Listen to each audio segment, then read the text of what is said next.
নমস্কাৰ সকলোকে বহুত দিনৰ পিছত ওয়েলকাম জনাইছো সকলোকে আৰু আজি আমি বিশেষ এটা ভিডিঅ' লৈ আনিছো জুবিন গাৰ্গৰ আমাৰ জুবিনদাৰ কিছুমান আধৰুৱা সপোন তাৰ ওপৰত কথা পাতিম কেইখনমান সিনেমাৰ ওপৰত তো এইকেইদিন ভিডিঅ' দিয়া নাছিলো সকলোৱে গম পায় আমাৰ শ্ৰদ্ধাৰ মৰমৰ জুবিন গাৰ্গ এই পৃথিৱীত নাই তেওঁৰ কাৰণে গতিকে এতিয়া আজি লৈ আনিছো তেওঁৰ কেইখনমান ইম্পৰ্টেণ্ট মুভিজ আৰু তেওঁৰ ড্ৰিম প্ৰজেক্টৰ কথা। So hello guys, welcome back to our channel Sayud Cinema.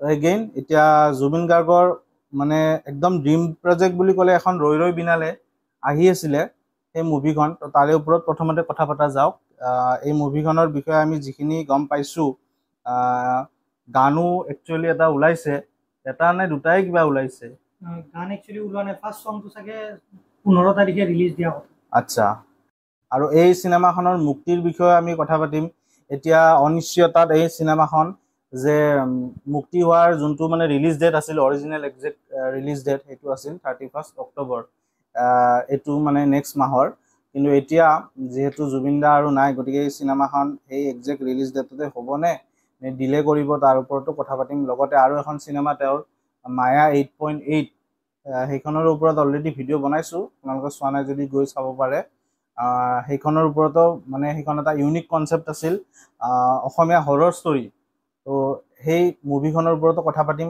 বেছি ডিটেইলছ আহা নাই সেই মুভিখন আৰু এখন মুভি তেওঁ কৈছিলে বাঘ বুলি সিনেমাখন তাৰ ওপৰতো কথা পাতিম প্ৰথমতে আহো ৰৈ ৰৈ বিনালে তো ৰৈ ৰৈ বিনালেৰ যোনখিনি এতিয়ালৈ আহিছে ডিটেইলছ তো কৈ দিয়াত মানে একচুয়ালি কি হল কথাখিনি লাষ্ট 4-5 দিনত যিখিনি ঘটনা ঘটি আছিল তো মানুহৰ মনত এটা শংকা এটা আহিছিল যে মুভিখন কেতিয়া ৰিলিজ হ'ব নে পোষ্টপন হ'ব নে কি হ'ব তো যেহেতু আজি আমি ফাইনেলি গম পালো সিনেমাখনৰ যোনজন ৰাজেশ ভূঞা বুলি যোনজন আছে আমাৰ পৰিচালক হ'ব ডাইৰেক্টৰ ৰাজেশ ভূঞাই আজি মানে কনফাৰ্ম কৰিলে যে এইখন মুভি 31 অক্টোবৰতে ৰিলিজ হ'ব কাৰণ এইটো আমাৰ লেট ডক্টৰ জুবিনদাৰ মানে বিৰাট ইচ্ছা আছিল মানে 31 অক্টোবৰত এনি হাউ ৰিলিজ দিয়া মানে আৰু গৰিমা বৌ এটা কথা কৈছে যে মানে তেওঁৰ আধৰুৱা সপোনবিলাক পূৰণ কৰিম আৰু এই সিনেমাখন এক্সাক্ট ডেটতে মানে ওলোৱাৰ চেষ্টা চলাব তো গোটেইখিনি কাম হৈছিল অলমোস্ট মানে খালি জুবিনদাৰ বাকি ডাবিংখিনি বাকি আছিল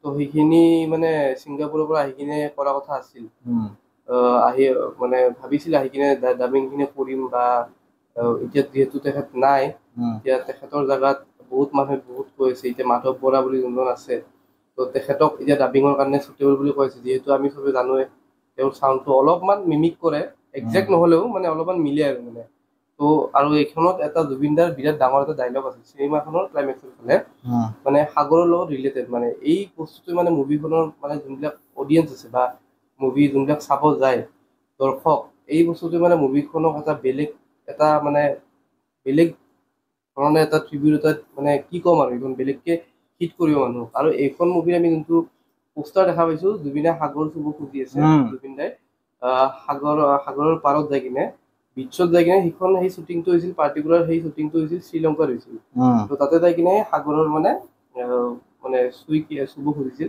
তো মানে মানুহৰ মানে সেইটোৱে লাইফৰ পোষ্টাৰটো অলৰেডি ওলাইছে তো মানুহৰ সেইটোৱে লাইফৰ মানে পাৰ্ট মানে কি ক'ম আৰু মানে নিজৰ লাইফৰ নিজৰ স্ক্ৰিপ্টটো নিজে লিখি যোৱা টাইপ মানে গোটেইখিনি গানবিলাক যিখিনি আগতে গান শুনিছিলো এতিয়া বেছিকে গাত লাগি থাকে একদম পুৰা তো আৰু এই মুভিখন মিউজিকেল ড্ৰামা হ'ব লগতে আশ্চৰ্য বৰপাত্ৰও আছে মই এটাই বস্তু বিচাৰো যেনেকে জুবিনদাৰ মানে যেতিয়া এয়াৰপৰ্টৰ পৰা আহিছিল যেনেকে আমাৰ মানুহে এইখন এটা ৱৰ্ল্ড ৰেকৰ্ড কৰিলে লিম্কা বুক অফ ৱৰ্ল্ড ৰেকৰ্ডত আমি 4 নম্বৰ স্থান পালো গোটেই ৱৰ্ল্ডে সাৰ্চ কৰিব গুগলে বাধ্য হৈ গ'ল এতিয়া 2 নম্বৰ বুলি শুনিছো কিমান সঁচা এইটো কনফাৰ্ম নাই বস্তু মানে মই মুভিখনৰ ক্ষেত্ৰতো বহুত যিহেতু আমাৰ জুবিনদাৰ চাগে আমি লাষ্ট টাইম আমি ডাঙৰ স্ক্ৰীনত দেখা পাম পৰ্দাত দেখা পাম ইয়াৰ পিছত আৰু আমি তেখেতক মানে আমাৰ পুৰণা মুভিতে আমি জীয়াই ৰাখিব লাগিব হয় মানুহে যাতে এইখন মুভিৰ ৰেকৰ্ডটো এনেকে ভাঙে মানে যাতে আৰু মোটামুটি 10 বছৰ কোনো এইখন মুভিৰ আশে পাশে নুঘূৰে মানে আৰু এইখন মুভি যাতে সকলোৱে চাব যায় সিনেমা হলত আমিতো একদম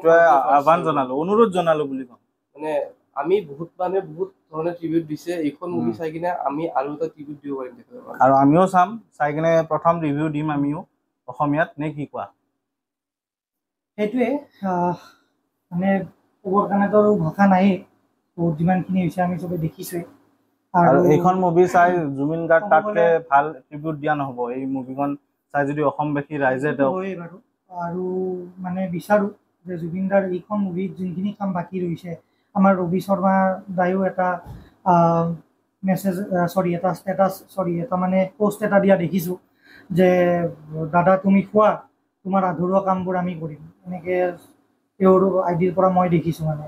আৰু সেই ঠিক তেনেদৰে বাকীবিলাকেও কৈছে যে জুবিনদাৰ যিমান আধৰুৱা কাম আছে তেওঁলোকে নিশ্চয় কমপ্লিট কৰিব। এতিয়া ৰৈ ৰৈ বিনালে যিহেতু ডাবিং কমপ্লিট হোৱা নাই, সেই গতিকে মেবি আমি জুবিনদাৰ মাতটো চাগে লাষ্টৰ ফালে অলপমান শুনা নাপাবও পাৰোঁ। মেইন যোনটো ডাইলগ আছে, যোনটো ডাইলগৰ কথা মানসে ক'লে, সেই ডাইলগটো মেবি জুবিনদাৰ আৱাজত আমি শুনা নাপাব পাৰোঁ। সেইটো সঁচা কথা, আৱাজটো মেবি বেলেগে দিব, কিন্তু ফিলিংছখিনি নিশ্চয় জুবিনদাৰে থাকিব, বিকজ শ্বুটিং কমপ্লিট হৈছিল পুৰা চিনেমাখনৰ। আৰু বাকীবিলাক যোনবিলাক চিনেমা আছে, যেনে তাৰ মাজত এখন চিনেমা আছিল বাঘৰ কথা জুবিনদাই প্ৰায়ে কৈ থকা আছিল যে এখন মই মুভি বনাম, বিৰাট ডিফাৰেণ্ট প্ৰজেক্ট আছিল, বিৰাট ডিফাৰেণ্ট মুভি হ'ব এইখনৰ নাম হ'ব বাঘ। আৰু বাঘৰ কথা প্ৰায় যোন জেগাত যায় জুবিনদাই আমাৰ কৈছিলেই। গতিকে আই ডোণ্ট ন' এতিয়া সেই প্ৰজেক্টটো কেতিয়াবা বাঘ মানে এতিয়া উই ডোণ্ট ন' যে সেই বাঘ চিনেমাখনৰ বিষয়ে আমি পিছলৈকে কেতিয়াবা শুনিম বা গম পাম, দেখিম মুভি হলত, সেইটো একো গম নাপাওঁ। আৰু ইফালে আহি গ'ল মায়া 8.8 বাৰু আমি নিজেও ভিডিঅ' বনাইছিলোঁ, পোষ্টাৰ অলৰেডি ৰিলিজ হৈছিল, কাষ্টিঙত জুবিনদাৰ আছিল, সেইটো বস্তু ফিক্স হৈছিল, বাকীবিলাক কাষ্টটো ৰেডি হৈ আছিল। কিন্তু আমি এইটোও নাজানো যে এইখন চিনেমাৰ শ্বুটিং ষ্টাৰ্ট হ'ল নে নাই, আৰু যদি হৈছিল কিমানখিনি পাইছিল। 26ত চাগে এইখন চিনেমা ওলালে হয় সম্ভৱ। কিন্তু মায়া 8.8খনো জুবিনদাৰ ড্ৰিম প্ৰজেক্টৰ ভিতৰতে চাগে এখন আছিল, বিকজ এইটো এটা ডিফাৰেণ্ট কনচেপ্ট এটাৰ আছিল। এনেকুৱা মুভি আগে পিছে অহা নাই, সেনেকুৱা টাইপৰ মুভি মেবি হ'ল হয়। এতিয়া সেইখনৰ বিষয়েও আমি এতিয়া ভালদৰে ক'ব নোৱাৰিম যে সেইখনো ৰিলিজ হ'ব নে নাই, বা ৰিলিজ হয় যদি কেনেকৈ কি মিলাব।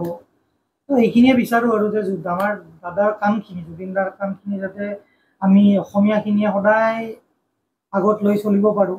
আমাৰ তেনেকুৱা এটা আল্টিমেটলি কথাখিনি এতিয়া এনেকুৱা হৈছে যে জুবিনদাই নিজৰ লগা কামখিনি কৰি গ'ল। এতিয়া আমাৰ প্ৰতিজন অসমীয়াৰে এটা দায়িত্ব আছে এতিয়া চবৰে, মানে যিহেতু আমাৰ ওপৰৰ ছাদখন নোহোৱা হৈ গ'ল, গাৰ্জেনটো নোহোৱা হৈ গ'ল, তো আমাৰ প্ৰতিজন অসমীয়াৰে এটা কাম বাঢ়িল। এতিয়া চবেই নিজৰ হিচাপত কৰিব লাগিব, এতিয়া কামবিলাক আগুৱাই নিব লাগিব। আৰু এইটোৱে বাৰ এটাই ৰিকুৱেষ্ট কৰিছোঁ, ৰৈ ৰৈ বিনালে এখন মানে গ্ৰেণ্ড লেভেলত চেলিব্ৰেট কৰা হওক মুভিখন।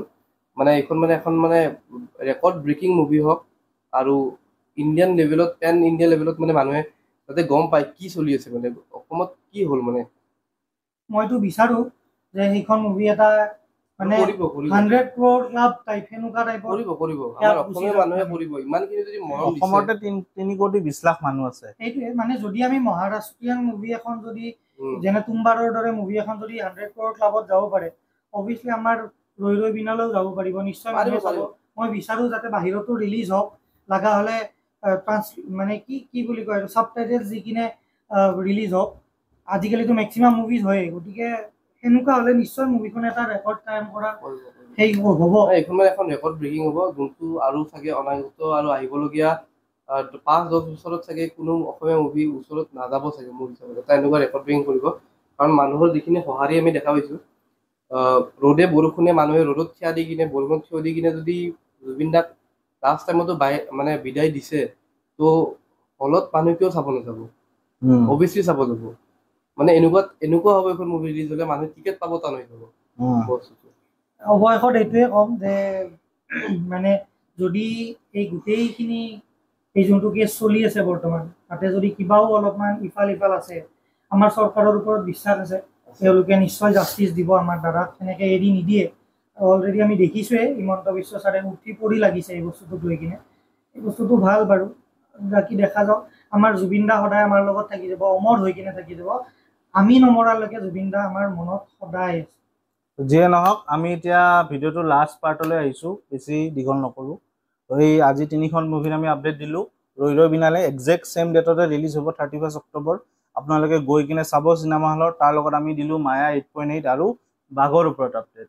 তো আমি আৰু বহুত অসমীয়া চিনেমাৰ ওপৰত আপডেট দিছোঁ, যেনে আমাৰ হোমৱৰ্ক আহি আছে, এতিয়া ডিলে হ'বনে নাই নাজানো।